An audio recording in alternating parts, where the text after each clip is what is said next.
Salut! Bienvenue dans À Cheval, le podcast de l'équitation collaborative. Je suis Morgane, je suis coach en équitation et j'accompagne mes élèves, peu importe leur discipline ou leur niveau équestre, vers plus de collaboration dans leurs échanges avec leur cheval. Si tu es cavalière et que tu es à la recherche de connaissances, de tips, de réflexions ou d'exos pour que ton équitation devienne plus collaborative, alors tu es au bon endroit. Dans ce podcast, je te partage seule ou avec mes invités tout pour t'inspirer et que tu puisses développer l'équitation dont tu rêves avec ton cheval. T'es prête ? Allez hop, à cheval ! Salut, j'espère que tu vas bien. Aujourd'hui, on va parler d'une saison d'actualité parce qu'on rentre dans l'hiver et on va parler donc de changement de comportement de ton cheval en hiver. On va parler de changement de comportement, oui, parce que ça peut entraîner des difficultés pour nous, propriétaires de chevaux, cavaliers, ces changements-là. On a en hiver très souvent un cheval qui est plus explosif, on va le dire comme ça, qui est plus ronchon parfois. Et ça peut avoir plusieurs origines, plusieurs causes. Mais je voulais aussi te parler de changement de ses besoins, d'évolution de ses besoins, plus précisément. C'est hyper important pour moi que tu comprennes que le cheval, il a des besoins qui diffèrent en fonction des saisons. C'est un animal, un mammifère qui vit dehors. Et comme nous, même, on a des besoins qui diffèrent en fonction des saisons. On ne les respecte pas toujours, mais c'est le cas. Et le cheval a des besoins différents en hiver et en été. Notamment, on va parler de ses besoins fondamentaux, de manger, boire, dormir, avoir des contacts sociaux et bouger. Ça, c'est vraiment les besoins fondamentaux du cheval. Et en fait, il se trouve qu'en hiver, les conditions sont différentes. Du coup, le cheval modifie un petit peu les caractéristiques de ses besoins fondamentaux. C'est-à-dire que un cheval, typiquement, aura besoin de manger plus l'hiver que l'été. Très souvent, si vous rationnez vos chevaux au niveau du foin, vous allez vous rendre compte que ils mangent plus de foin l'hiver que l'été. Ça vient du fait que en hiver, ils ont besoin de maintenir leur température corporelle à l'extérieur. Donc, si vous avez des chevaux qui vivent dehors et qui mangent plus de foin en hiver, juste attendez-vous-y et du coup proposez-leur des rations plus chargées en foin que ce que vous faites en été. Si vous avez des chevaux avec des balles de foin à volonté, peut-être que vous allez remarquer qu'ils mangent plus vite leurs balles de foin cet hiver, et quand il fait froid, ils ont vraiment besoin de manger plus. Comme nous en fait, en réalité, l'hiver on mange plus de pommes de terre, plus de fromage, de choses qui nous donnent de l'énergie pour maintenir notre température corporelle. Et l'été, on a moins faim, on mange plus des fruits, des choses légères. Ça vient du fait qu'on n'a pas besoin, nos besoins sont différents l'été et l'hiver. Donc le cheval, c'est pareil. Donc n'hésitez pas, si vous donnez des repas de foin à vos chevaux, à charger plus les repas de foin en hiver qu'en été. En vrai, l'idée, c'est quand même que vos chevaux soient le plus à volonté possible en foin, ok, que ce soit l'hiver ou l'été. Mais si jamais vous faites des repas de foin, sachez-le. Donc, mettez plus de foin l'hiver que l'été. Autre besoin fondamental qui est impacté par l'hiver très souvent, c'est le besoin de mouvement. Alors, pour plusieurs raisons. Soit parce que certains d'entre vous rentrent leurs chevaux au box l'hiver. C'est une pratique qu'on voit et qui est ok. Mais au box, un cheval bouge beaucoup moins qu'au pré.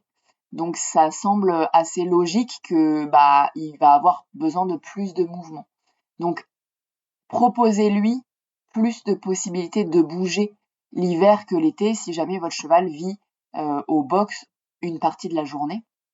Encore plus s'il vit au box toute la journée, c'est pas la pratique optimale, mais dans certaines régions et certains endroits, c'est c'est ce qui se pratique.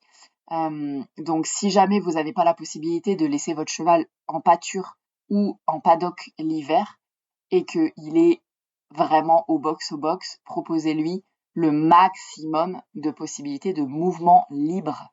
Quand je parle de mouvement, c'est pas de travail, c'est bien de mouvement libre, que votre cheval puisse marcher, trotter à sa guise, se rouler, etc., sans votre poids sur le dos ou la pression de votre longe ou vos exigences, entre guillemets, d'un point de vue de travail. Et si jamais vous pouvez en plus le mettre avec au moins un copain pour bouger, très souvent, ça les motive encore plus. Donc, en hiver, si vous rentrez votre cheval au box une partie de la journée ou la journée entière, faites vraiment en sorte qu'il bouge le maximum, vraiment le maximum et le plus libre possible. Et le plus avec des copains possible, parce que avec le box va aussi l'impact sur les contacts sociaux qui sont moins nombreux, moins présents pour les chevaux et ça joue carrément sur eux, quoi, sur leur état émotionnel, sur leur état psychique et simplement parce que le contact fondamental, les contacts sociaux sont aussi des besoins fondamentaux. Donc, on a besoin de faire en sorte que leurs besoins fondamentaux soient respectés si on veut avoir une relation saine et un travail efficace, optimal avec notre cheval. Donc ça, c'est pour les besoins de mouvement, pour les gens qui rentrent leurs chevaux au box, mais pour les chevaux qui restent en extérieur et qui ont des pâtures mouillées, glissantes l'hiver. Ça arrive aussi très souvent pour les chevaux qui restent en pâture, ils vont moins bouger que d'habitude. Donc pareil, vous pouvez proposer à votre cheval de bouger si en carrière par exemple, si vous avez la possibilité très régulièrement, libre encore une fois. Et quand je dis proposer de bouger, c'est pas le mettre dans la carrière et lui courir derrière pour qu'il court. C'est vraiment le mettre dans la carrière et voilà. Ne rien faire de plus pour que votre cheval bouge comme il en a envie, qu'il puisse se rouler, qu'il puisse se coucher, qu'il puisse marcher, qu'il puisse sentir son environnement, qu'il puisse trotter, galoper s'il en a envie, mais vraiment sans... L'idée, c'est pas de le faire bouger en mode de le faire sauter en l'air, quoi. C'est pas du tout ce que j'ai envie de vous proposer aujourd'hui. C'est vraiment se rapprocher de son besoin à lui, de ses besoins à lui, du moment. Et donc pour ça, le plus pertinent, c'est de le laisser faire ce qu'il a envie de faire. S'il a envie de se mettre au milieu du manège et de dormir, c'est une possibilité aussi. Peut-être qu'il est plus confortable dans le manège sec et pas glissant, par exemple, pour dormir, que au milieu de sa pâture mouillée. Parfois, ça arrive. Donc voilà. L'idée de ce petit laïus sur les besoins fondamentaux de votre cheval, c'est pas du tout de vous faire culpabiliser sur le fait que la solution que vous avez choisie n'est pas la plus optimale pour votre cheval. Évidemment, si vous avez une solution plus optimale que vous pouvez lui proposer, c'est cool. Mais si on fait tous avec ce qu'on a, si vous habitez en Normandie et que vos pâtures sont détrempées, vous n'avez pas trop d'autres choix que ça. Vous pouvez pas transporter votre cheval l'hiver dans le sud pour que les pâtures soient moins détrempées. Et même parfois dans le sud, les pâtures sont détrempées. Donc, on fait avec ce qu'on a. Mais restez bien conscient des besoins fondamentaux de votre cheval, qui sont donc manger, boire, dormir, bouger et avoir des contacts sociaux. Et ça reste les mêmes l'hiver, mais ça demande parfois des aménagements pour qu'ils puissent être respectés à fond. Notamment, augmenter la nourriture, le foin, augmenter le fourrage, ok ? Donc ça, c'était le petit moment besoins fondamentaux et adaptation en fonction de la saison. Par rapport au changement de comportement, en fait, c'est hyper intéressant. La vie s'auto-complimente. Le fait d'avoir abordé comme ça les besoins fondamentaux, peut-être que ça va rendre plus logique le fait que votre cheval chauffe. Parce qu'en fait, souvent, un cheval plus chaud, plus électrique, plus ronchon même, c'est un cheval dont les besoins fondamentaux sont un peu moins bien respectés et qui n'a pas la possibilité d'exprimer une partie des comportements de son éthogramme. Et donc, il va les exprimer au moment où vous êtes là, où ça va le rendre ronchon. Et du coup, il va être ronchon dans ses séances. Donc, c'est important déjà de noter ça, de se dire, mon cheval, il est ronchon, il est électrique. Quel besoin il exprime à travers ça? Est-ce que c'est que son besoin de mouvement n'est pas totalement respecté ou n'est pas totalement comblé dans les conditions de vie qu'il a en ce moment et du coup il a besoin de bouger? À ce moment-là, vous pouvez adapter vos séances en lui proposant en fonction de la structure dans laquelle vous êtes et de ce qui est autorisé. Vous pouvez lui proposer un moment de le lâcher dans le manège, la carrière, le rond-de-longe ou un endroit où il peut vraiment bouger avant votre séance, un bon moment, le max que vous puissiez. Si c'est que il est rentré au box, et ben là, il y a le besoin de mouvement qui est impacté, mais comme je vous le disais, les contacts sociaux aussi. Donc, essayez de trouver un moyen pour qu'il ait des contacts sociaux avec d'autres chevaux, peut-être le mettre en contact, le présenter devant le box d'un de ses potes, par exemple.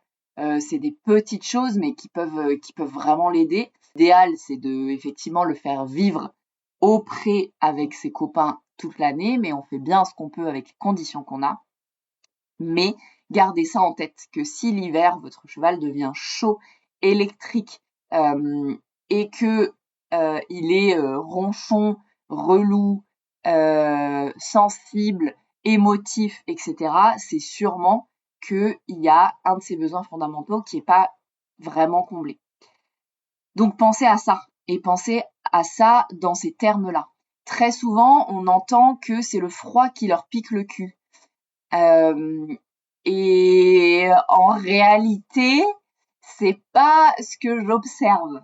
C'est pas ce que moi j'ai observé. Alors effectivement, le froid, ça nous rend tous un peu plus chaud, un peu plus électrique, parce que c'est un peu moins confortable, ok. Mais très souvent, ce n'est pas que le froid qui leur pique le cul. Il y a aussi d'autres facteurs et à regarder sur ces besoins fondamentaux dans leur lieu de vie qui rentrent en compte. C'est pour ça que c'est hyper important pour moi de vous parler de ces besoins fondamentaux-là parce que, évidemment, c'est la base de tout ce qu'on fait avec nos chevaux. Si leurs besoins fondamentaux ne sont pas respectés, tout ce qu'on va proposer à notre cheval, ça sera pas optimal, quoi. Donc voilà, revenons à la base, même en hiver, regardons ce qu'on leur propose comme lieu de vie.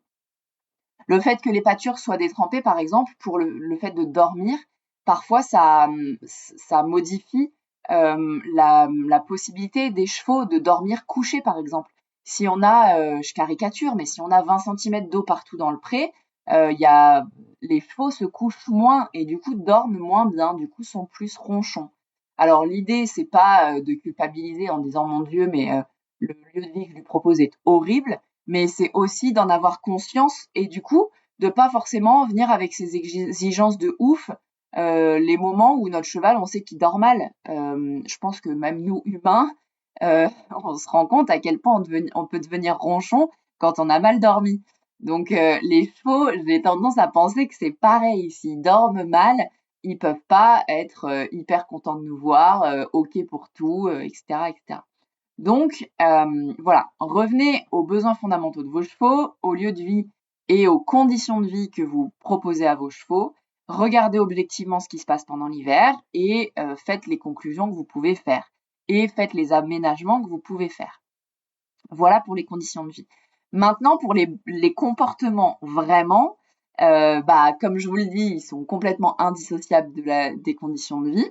Mais une fois que vous aurez déterminé si votre cheval il est chaud parce qu'il a besoin de bouger, ou il est chaud parce qu'il a besoin de contacts sociaux, ou il est chaud parce que vous êtes tendu de votre journée, vous allez pouvoir, en fonction des causes que vous pensez du fait qu'il soit chaud, vous allez pouvoir adapter votre réponse.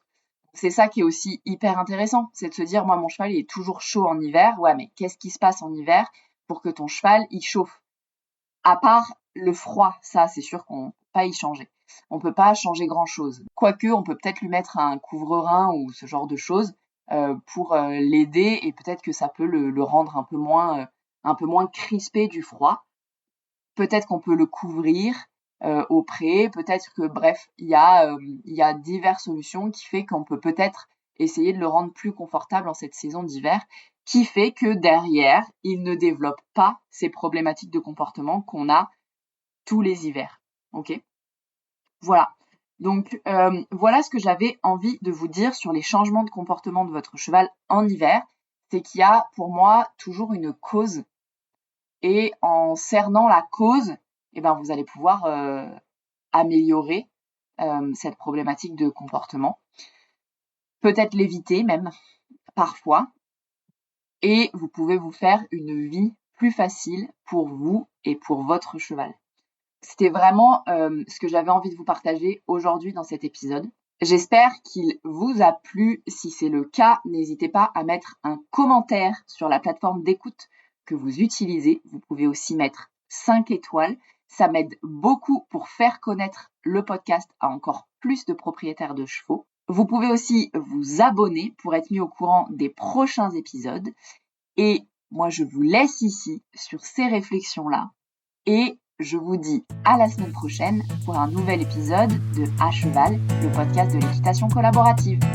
À plus!